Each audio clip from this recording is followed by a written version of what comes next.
보세요.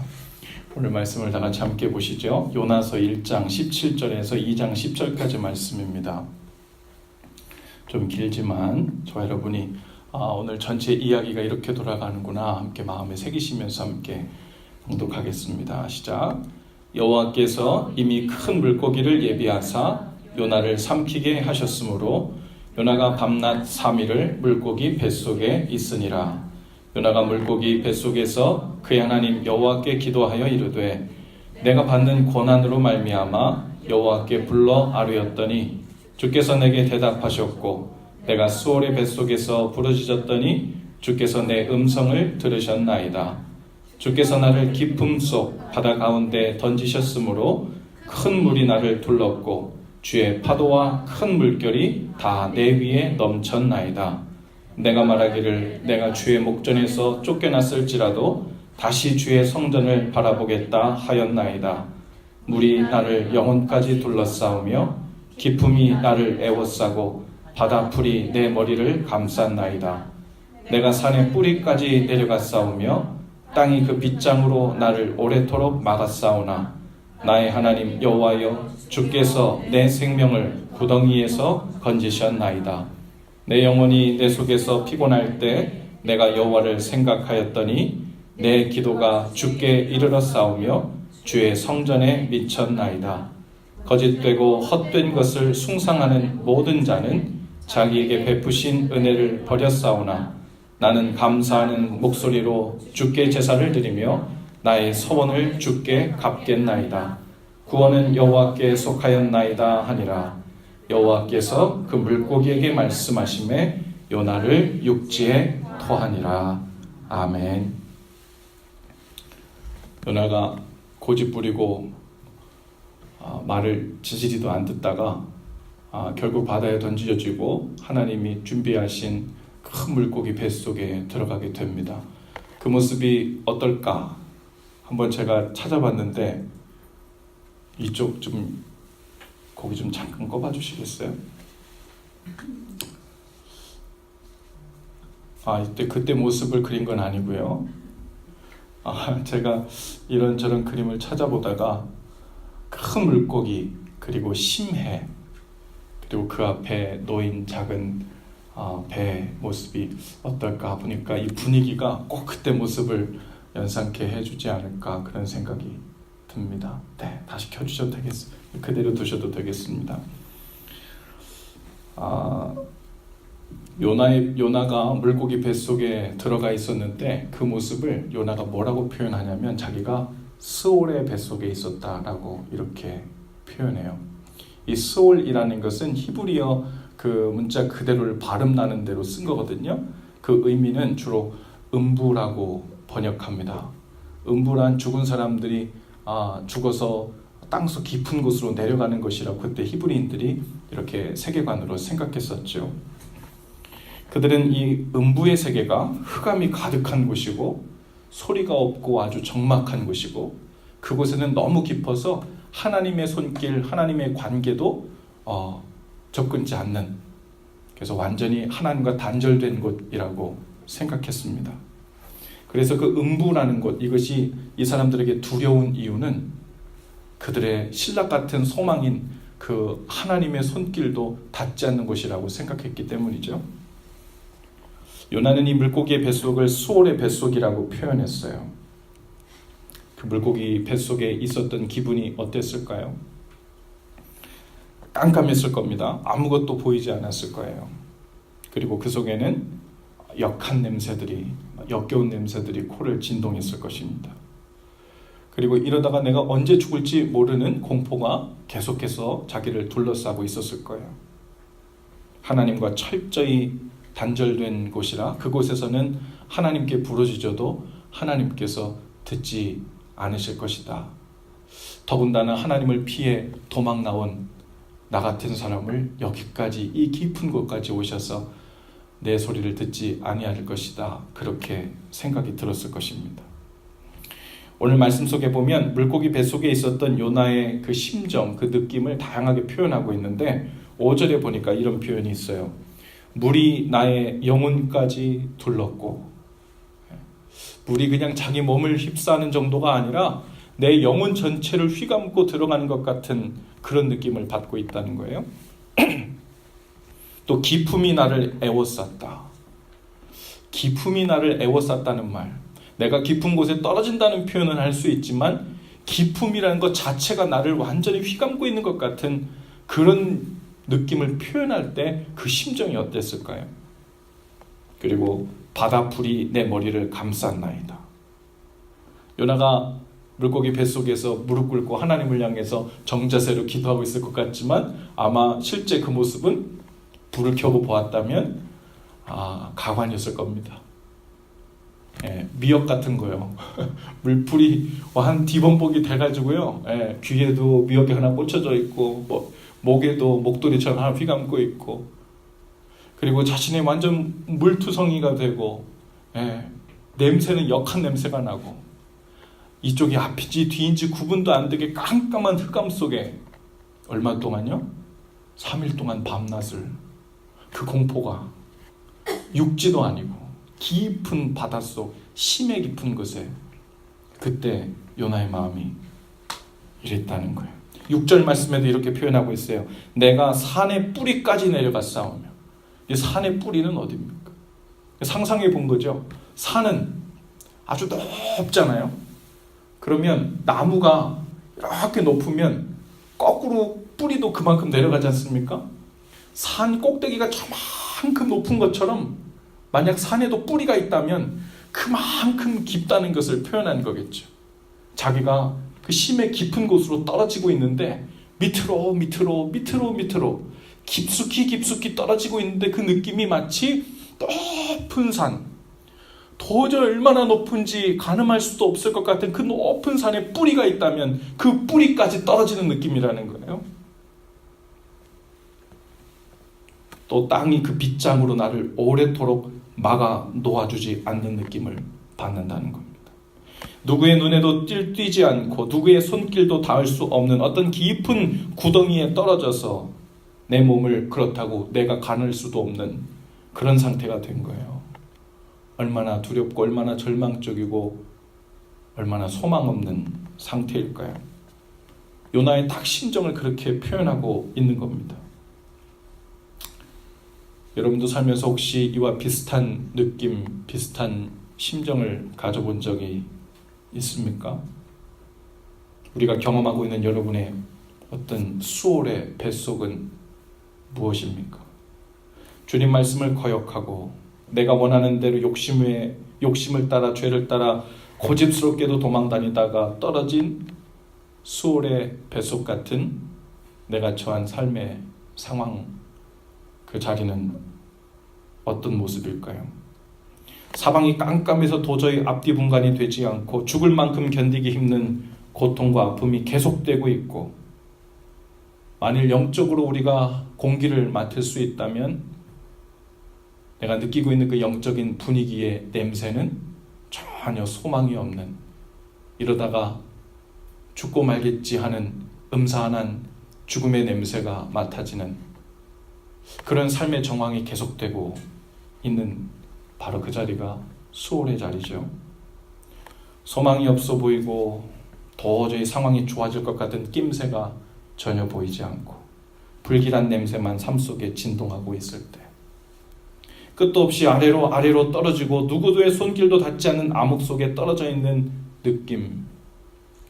만약 그 깊은 곳 작은 한 사람만 들어갈 수 있는 1인용 구덩이가 있다면 그곳 진흙 속에 탁 처박혀서 그곳에 무엇이 묻혔는지 알 수도 없는 그곳에 홀로가 하면서 아무 손길도 닿지 않는 그곳에 떨어져 있는 절망의 느낌이 혹 우리 삶 속에 그런 답답한 지경을 만났다면 그것이 바로 우리가 처해 있는 수월의 뱃속 같을 거예요.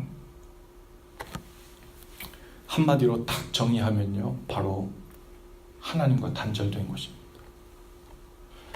지난주에 제자훈련 하는데 어떤 분이 질문을 하면서 이런 이야기를 하더라고요. 우리가 구원받고 영생을 얻는다고 영원히 산다 그러는데 저는 사실 이렇게 영원히 살고 싶지 않아요. 그런 마음을. 무슨 마음인지 알 것 같아요. 그 심정을 다 알 수는 없지만, 무슨 상황인지 다 알 수는 없지만, 우리가 처해 있는 그런 상황 속에서 영원히 그냥 오늘 우리가 사는 것처럼 시간만 물리적으로 그냥 늘려놓은 그런 영생이라면 성경에서 말하는 영생, 그런 영생이 아니죠. 저도 싫어요. 네. 주일마다 설교를 영원히 24시간 계속 해대고 딱딱한 의자에 앉아가지고 계속해서 엉덩이 아프다고 손 아프다고 이러고 계속 예배만 드리는 것이 하나님 나라 영생이 아니죠.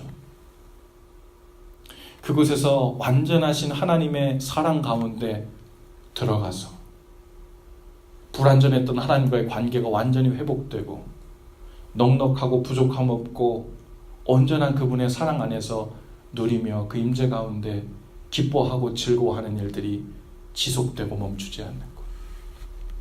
반대로 이야기하면요, 지옥은 글쎄요, 두려움과 공포는 우리가 묘사할 수 있겠지만 많은 단어들을 가지고 묘사할 때 그 묘사하려고 하는 그 핵심이 있다면 그것은 바로 하나님과의 단절일 것입니다. 공포가 있고 두려움이 있고 음산하고 죽음의 기운이 돌고, 그래서 그것이 지옥이 아니라 하나님과 단절되었기 때문에 공포가 있고 두려움이 있고 음산하고 죽음의 기운이 도는 거예요. 하나님과 단절된 그곳, 단절되어 있는 것 같은 그 수월의 뱃속 같은 느낌 가운데 혹 우리가 우리의 삶을 그렇게 부분적으로 경험하고 있다면 오늘 우리가 요나처럼 바로 그 수월의 뱃속에 있는 거죠. 어쩌면 우리 중 어떤 분은 죄의 깊은 구덩이에 들어가 있기 때문에 그곳에서 하나님과 철저히 단절되어 있는 느낌을 받고 있을지도 모릅니다. 혹은 관계들이 깨지고 너무도 큰 상처들을 주고받았기 때문에 그곳에서는 주님의 회복의 손길, 은혜의 손길조차도 더 이상 닿지 않을 것 같은 그런 느낌이 우리 마음을 엄습할 수도 있어요. 주님이 수월 같은 큰 물고기를 예비하셔서 요나를 삼킨 것은 너 어디 본때 좀 맛 좀 봐라, 그러면서 하나님이 지옥을 경험하게 하시려고 하신 게 아니에요. 다시 요나가 주님을 찾게 하려 하시는 줄로 믿습니다. 요나로 하여금 다시 돌이켜 주님을 바라보게 하시려고 하신 것이죠. 지금 요나는 받은 고난이 너무 심해서 정신을 차릴 수가 없어요. 아까도 우리가 봤지만요, 그 묘사가 큰 물이 나를 둘러싸고 큰 파도와 물결이 자신을 덮치고 있어요. 끝도 없이 깊은 나락으로 떨어지고 있는 중이에요. 깊은 구덩이에 홀로 남겨져 있는 것 같습니다. 이런 정신에 어떻게 회개할 정신도 들지 않고 뭐라고 하나님 앞에 자세를 취하고 마음을 고르고 어떻게 기도를 할지도 알지 못하는 그런 지경일 것입니다. 마음과 정신을 가다듬을 수가 없어요. 그래서 요나가 오늘 말씀 속에서 이야기하기를 자기는 하나님께 부르짖었다고 이야기합니다. 수월의 뱃속에서 부르짖었다고. 하나님이 이곳까지 손길이 닿을 거라는 기대보다는 방법이 없고 그 처절한 두려움 속에서 본능적으로 하나님을 찾았는지도 모르겠어요. 그런데 요나가 놀랍니다. 내가 이 깊은 곳에서 여호와께 부르짖었는데 그 수월의 뱃속, 음부의 뱃속에서도 주님이 내 음성을 들으셨나이다. 어디가 앞인지 뒤인지 하나님께서 앞에 계실 뒤에 계실지 계산도 할 수 없는 아무것도 그 막막한 그 상황에서 살려달라고 부르짖은 거죠. 어쩌면 살려달라고 부르짖는 중에 잘못했다는 말이 저절로 나왔는지도 모르겠어요. 끝없이 아래로 떨어지고 있는 중에 주님의 이름을 불렀습니다. 하나님의 자비하심을 생각했습니다.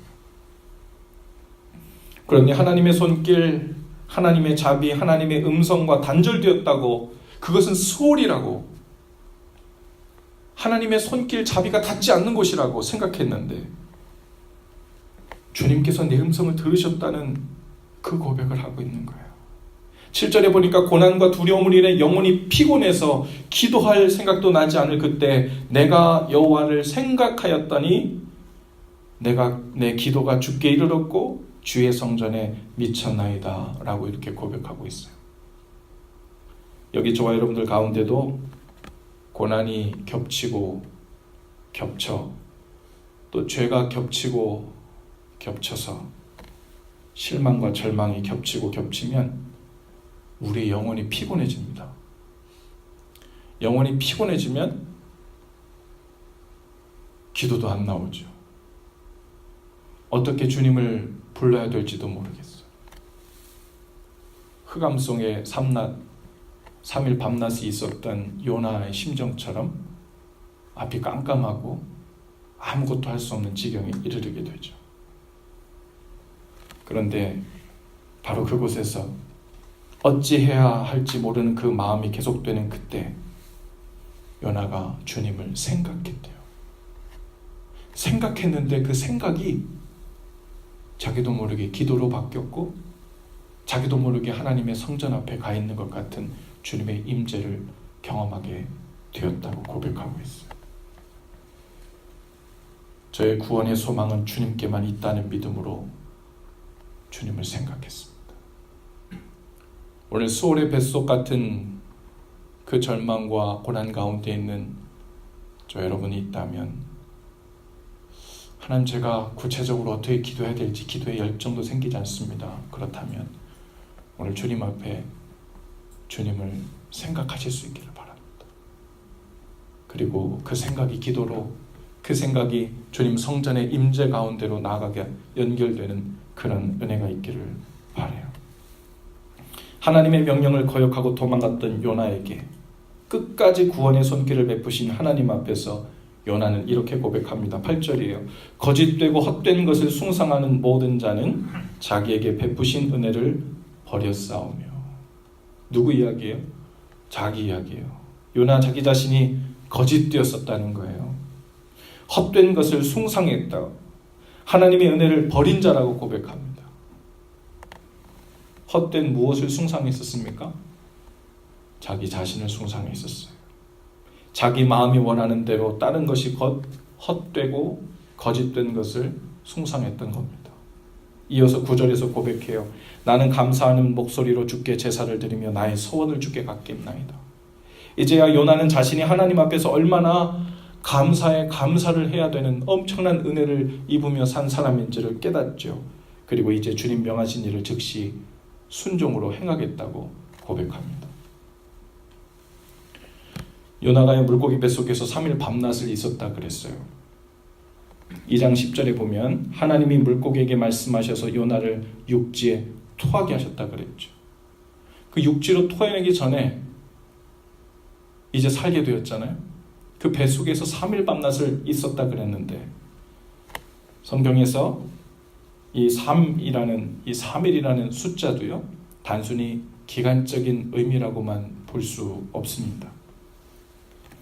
말하자면 우리 중에는 아직도 물고기 뱃속에서 3일이라는 기간이 다 차지 않은 채 머물러 있는 사람도 있죠.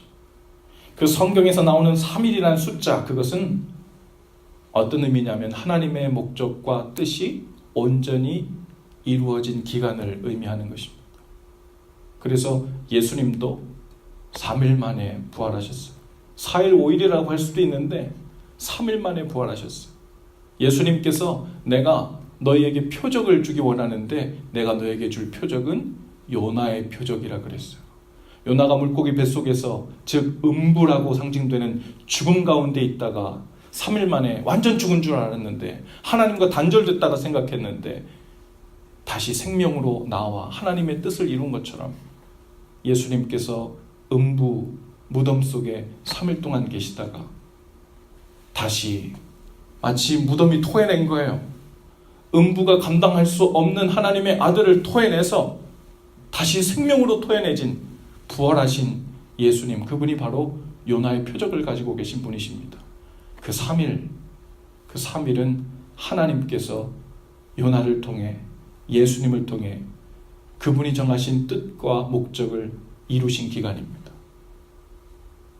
우리 각 사람에게도 하나님께서 그분의 뜻, 그분의 목적을 이루시고자 하시는 그 어떤 certain period가 있어요. 어쩌면 우리는 3일은 지나고 3개월은 지났을지 모르지만 우리 안에서 주님이 뜻하신 그 뜻한 바가 완성되지 않으면 물고기 뱃속에서 토해질 수가 없어요. 수월의 뱃속에서 나올 수가 없습니다.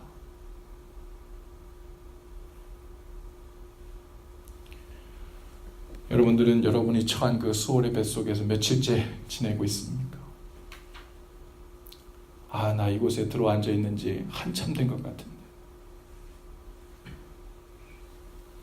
사방이 깜깜하게 보이지 않아서 소망이 없는 이곳에 너무 오래된 것 같은데, 어떤 사람들은 그 수월의 뱃속, 물고기 뱃속에 들어앉아서 치맥만 마시고 있어. 소주잔만 기울이고 있어요. 왜 인생이 이렇게 고난이 겹치냐고, 왜 이렇게 사는 게 쉽지 않냐고, 왜 이렇게 나한테는 어려운 일이 많냐고, 깜깜한 인생길을 걷는 것 같냐고, 소주잔만 기울이면서 물고기 뱃속에 있으면 여러분 3년이 지나도 3일이 다 차지가 않아요. 담배만 뻐끔뻐끔 물면서 한탄하고 불평하는 마음으로만 그 세월을 다 보내면 물고기가 콜록콜록 해가지고 토해내는 게 아니에요. 우리 각 사람을 향한 주님의 뜻이 이루어져야 합니다. 그건 돌이키는 거예요. 주님을 다시 바라보는 겁니다. 다시 겸손의 자리로 돌아가는 거죠. 그리고 하나님이 누구신지, 그 은혜가 무엇인지를 다시 기억하는 겁니다. 어떤 분들은 하나님을 거역한 일 때문에, 죄 가운데 달린 일 때문에 수월의 뱃속에 들어가기도 하지만, 어떤 분들은 인생을 살다 보니 이런저런 고난 가운데 처하게 되신 분들도 있어요.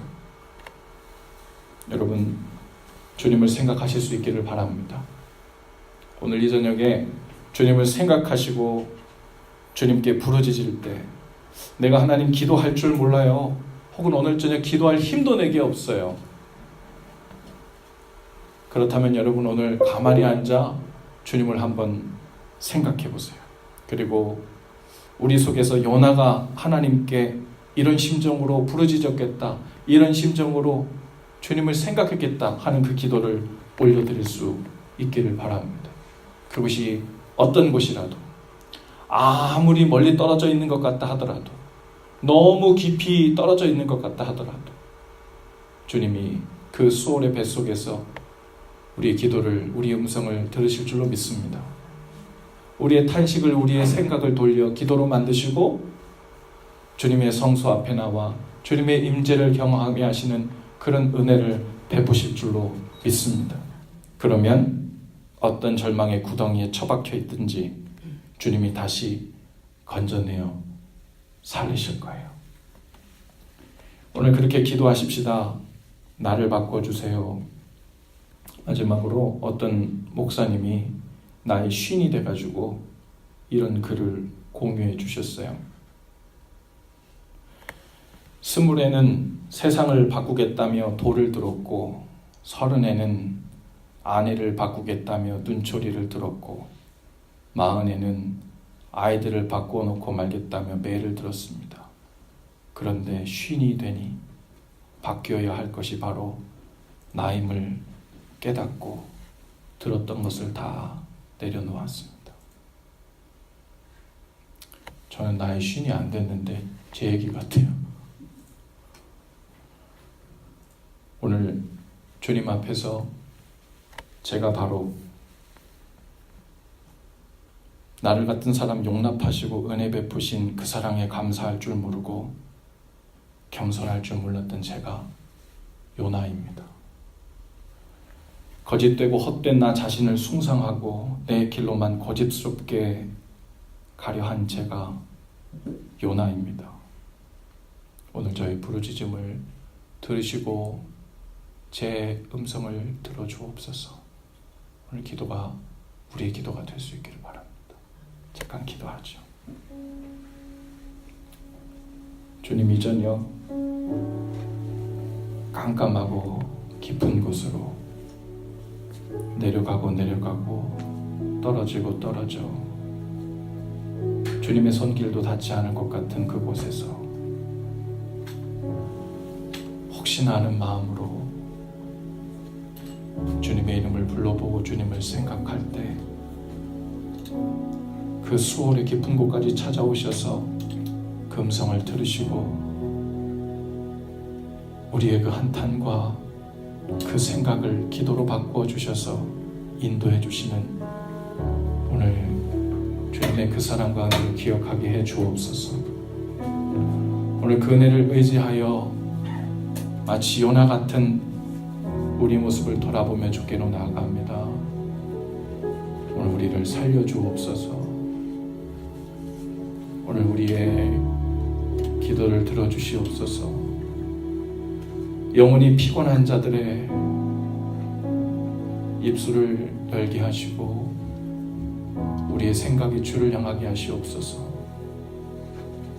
다시 주를 향하여 주를 보게 하여 주시옵소서. 예수님 이름으로 기도합니다. 아멘.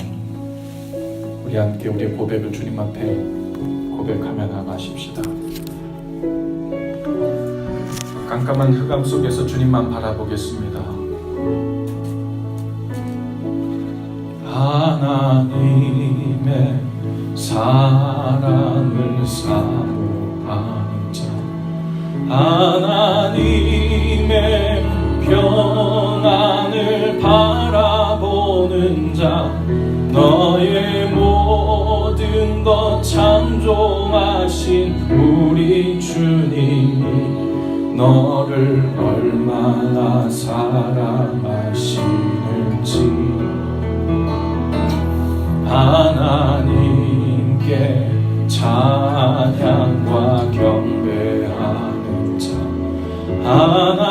하나님의 선하심을 닮아가는 자, 너의 모든 것 창조하신 우리 주님이 너를 자녀 삼으셨네.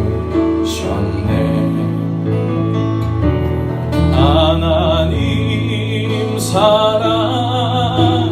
눈으로 너를 어느 때나 바라보시고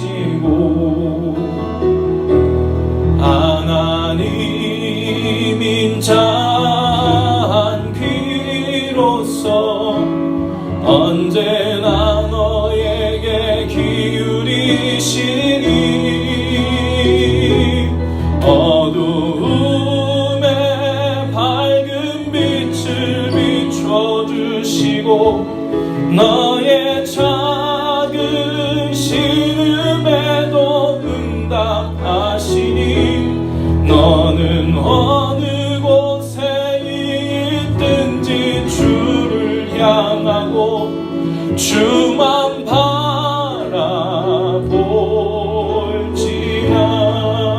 바라볼지라. 우리 한 번 더 고백하시면서 하나님의 사랑을 사모하는 자, 하나님의 평안을 바라보는 자, 너의 모든 것 창조하신 우리 주님이 너를 얼마나 사랑하시는지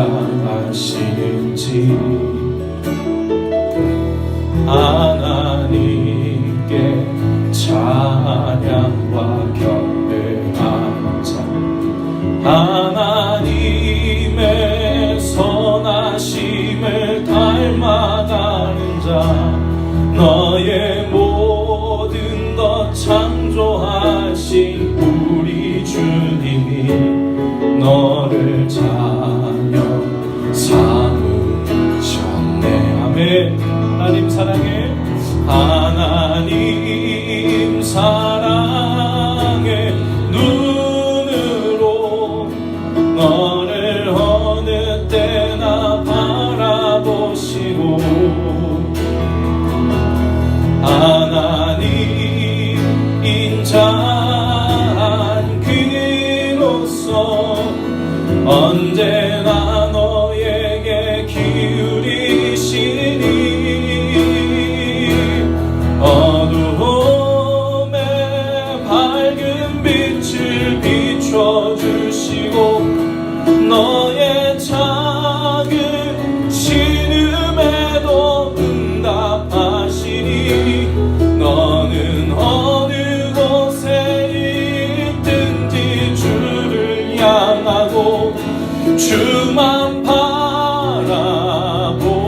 찬 귀로서 언제나 너에게 기울이시니 어두움에 밝은 빛을 비춰주시고 너의 작은 신음에도 응답하시니 너는 어느 곳에 있든지 주를 향하고 주만 바라볼지라. 함께 기도하실 때 하나님, 이 깊은 수월의 뱃속에서 주님께 부르짖는 우리의 기도가 우리의 작은 신음소리입니다. 그 깊은 곳 어느 곳에서라도 주님을 부르짖을 때 그 신음소리까지 찾아 듣고 오셔서 그 음성을 듣고 은혜를 베푸시는 주님의 그 놀라운 은혜가 오늘 임하게 하여 주시옵소서. 주님 앞에 요나처럼 부르짖게 하시고 주님을 생각하게 하시고 기도 가운데 그 성소의 한가운데 나가 주를 배우는 은혜를 오늘 이 저녁 허락하여 달라고 우리 함께 주님께 우리 목소리로 간구하며 기도하며 나아가십시다. 하나님 감사합니다. 오늘 주님 앞에